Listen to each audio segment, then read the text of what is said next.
አንቺ 7 ዓመት እንዴት መዳም ቤት ተቀመጥሽ? ስሜት የለሽም? አስገዝሜ አንድ ሴት አለሽ ደግሞ ምን አይነት ሴት መሰለቻችሁ? ሌሊት በአግባቡ የማተኛ ቀን በቂ እረፍት የማታገኝ ለጤናዋ የማታስብ ሁሉን ነገር በልቧ ሁሉን ነገር ችግሮቿን በልቧ ይዛ ፈገግታን የምታሳይ አለች። በቃ በጣም ሰላም፣ እንዴት ናችሁ? ደህና ናችሁ? እኔ ደህና ነኝ አልሐምዱሊላህ። ከኔ ጋር ሁሉ ሰላም አልሐምዱሊላህ። ዛሬ እንግዲህ ተመልሼ መጥቻለሁ። እንኳን ደህና መጣችሁ ወደ ሜሪ ዩቲዩብ ቻናል ሸቃሊት ዩቲዩብ ከዋናው ስቱዲዮ ከመዳም ኩሽና እንኳን ደህና መጣችሁ። ይሄን ዩቲዩብ ቻናል ላይክ፣ ሼር፣ ሰብስክራይብ ማድረጋችሁን እንዳትረሱ። አበረታቱኝ ነው ብላችሁ እንገሰግሰዋለን ወደፊት እና እንዴት ናችሁልኝ? ደህና ናችሁ? እኔ ደህና ነኝ አልሐምዱሊላህ። ሰሞኑን በጣም ጠፍቼባችኋለሁ። አይ ነው በጣም ይቅርታ፣ በጣም ቢዚ ሆኜ ነው እና እንዴት ናችሁ እናንተ? ደህና ናችሁ? እየበረታችሁ ነው? እኔ ምንም አልሐምዱሊላህ። እንግዲህ ዛሬ እንግዲህ ተመልሼ የመጣሁት በአንድ ታሪክ ነው። በጣም የገረመኝ ለመናገር እኛ እዚህ አረብ ሀገር ለምንኖር ልጆች እንደዚህ የሚያስብ ሰው አለ ወይ? እንደዚህ አይነት አስተሳሰብ ያለው ሰው አለ ወይ ነው የምለው። እውነት ላው ማለት ነው ከኛ በላይ የሚያሳስባቸው ስለራሳቸው ነገር ብቻ። በጣም የሚገርመኝ ነገር እኮ ከኛ በላይ የሚያሳስባቸው ነገር ስለራሳቸው ነገር ብቻ ነው። እና ዛሬ እንግዲህ ውጭ ወጥተን ፀሐይ የሞቅን ታሪኩን ነግራችኋለሁ። ከዛ በኋላ እናንተ ሀሳባችሁን ትሰጥበታላችሁ፣ እኔም ሀሳቤን እሰጥበታለሁ። ወዳችኋለሁ። ከኔ ጋር ቆዩ። እንዴት መስኮቴን ልዝጋው መሰለኝ። መስኮቱን እንትን አቧራ ይገባል ክፍሌ ውስጥ ስላለው ማለት ነው። እና እየወጣን ነው። ቤቴን አሳያችኋለሁ። ያው ምንም እንትን የለም፣ ግን ያው እቺ ክፍሌ ናት። እዚህ ጋር መኝታ ክፍል ነው። እዚህ ጋር እንደምታዩት ልብስ መደርደሪያ አለ። ሃዩ እዚህ ጋር ልብስ ያለ፣ ብዙ ልብስ የለኝም አላጣጣፍኩትም በስርዓት፣ ሌላ ጊዜ አሳያቸዋለሁ። እዚህ ጋር ልብስ ያለ፣ እዚህ ጋር ደግሞ ልብስ ለተኮሽ አካባቢያ ክፍሌ ነው ያለሽ። እዚህ ጋር ደግሞ ልብስ ያስቀመጥኩት ያልተኮስኩት ልብስ አለ ትናንትና፣ እዚህ ጋር ልብስ ነው ያለው ማለት ነው።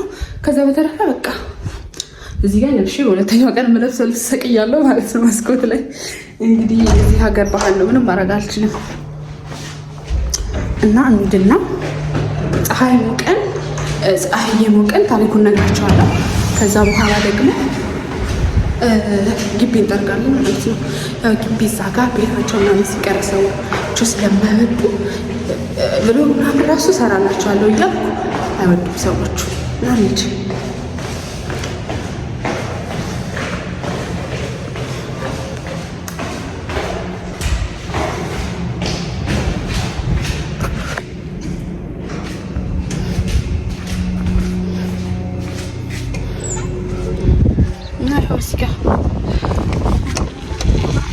እንዴት እንደሚያቃጥል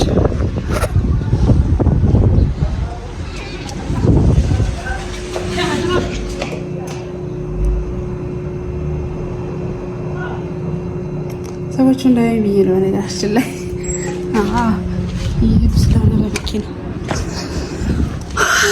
እንግዲህ ውዶቼ በቀን ቢያንስ 10-15 ደቂቃ ፀሐይ ማሞቅ ጥሩ ነው ደግሞ ማለት ነው። በእርግጥ ያው ኢትዮጵያ ሆኜ ፀሐይ ሞቃለሁ እንደማንኛውም ሰው ጧት ተነስቼ ፀሐይ ሞቃለሁ። ግን እዚህ ከመጣሁ በኋላ በቃ ምናልባት ቤት ውስጥ ስለምንውል መውጣት ስለሚያስጠላኝ ምናምን ነው መሰለኝ ውጪ መውጣት በጣም ነው የሚያስጠላኝ፣ ፀሐይ ያለ ራሱ ማለት ነው። በእርግጥ እኛ ጋር የከለክሉም ውጪ ወጥተሽ ፀሐይ ብትሞቂ ምናምን፣ ያው ግቢ ውስጥ ስለሚወጣ አሁን ከሰዓት ስለሆነ 8 ሰዓት ስለሆነ በዛኛው በኩል ከግቢ ወጣለች ፀሐይዋ እና ለዛ ነው በውጪ በኩል ያለሁት። ውጪ ነው ያለሁት በር ላይ ነው። በእርግጥ ያው ሌላ ቦታ አይደለም። እና ውዶቼ፣ ማሮቼ፣ ፍቅሮቼ ዛሬ እዚህ ጋር አስቀምጥላችኋለሁ ጽሁፉን። ምን ይላል መሰላችሁ? አንድ ወንድማችን ወንድ ነው ከፍቅረኛዬ ጋር 3 ዓመት አብረን ቆይተናል እና አሁን አረብ ሀገር ልትሄድ ነው። ድንግል ነች እና ድንግሏን እንዳይወስዱ ፈራው አለ። ያው ሙሉን አርቡት። ያው እኔ ባጭሩ ስነግራችሁ ነው እንደዚህ። ግን እኔ በጣም የገረመኝ ነገር ወላሂ ነው የምላችሁ፣ በቃ እኔ በጣም ስፈልገው የነበረውን ነገር ሰው ሲወስደው ከሷ ስትፈልጓለች ብሎ ማሰቡ ማለት ብትፈልገውም ባትፈልገውም ግን እኔ የምፈልገውን ነገር ሲል እኔ የምፈልገውን ነገር ሌላ ሰው ሲወስደው ሲል በጣም ነው የገረመኝ። በቃ እሷ የእውነት አሁን አስገድደዋት ራሱ ድንግልናዋን ቢወስዱ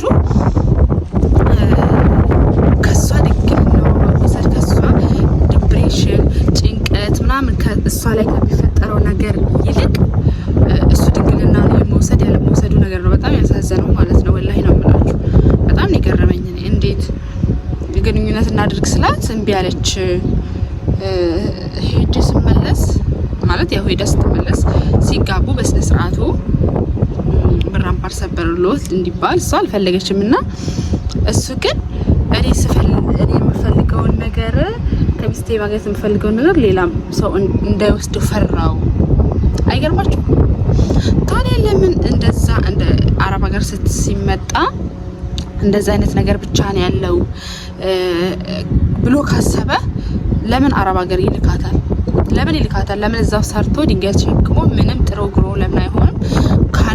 ካልሆነ ለምን ራሱ ሄዶ እሷ እዛው ተጠብቀዋለች፣ ትማራለች፣ ትሰራለች፣ በምትችለው አቅም እሷ ትሰራለች።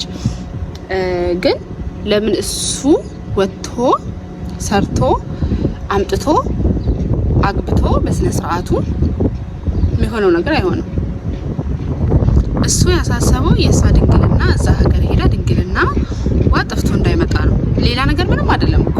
ለምን ግን አራታው እየተሳሰበ አረብ ሀገር ሲኬድ እንደዚህ አይነት ነገር ነው እንደዚህ አይነት ነገር ብቻ ነው ያለው ማን ነው? ያው በእርግጥ አስገድዶ የሚደፍሩ ሰዎች አሉ የሉ ማለት አይደለም። ግን ከመጥፎ ነገር ይልቅ ጥሩ ነገር ነው የሚሰጥ። በመጀመሪያ ምን አለ እሷን ከሚልካት የሶስት ዓመት ፍቅረኛ ሆነች። እሷ ሄዳ ከምትጥር እኔ ወንዱ እያለ እሷ ለምን ትሄዳለች ብሎ እሱ ለምን ሄዶ አይሰራም?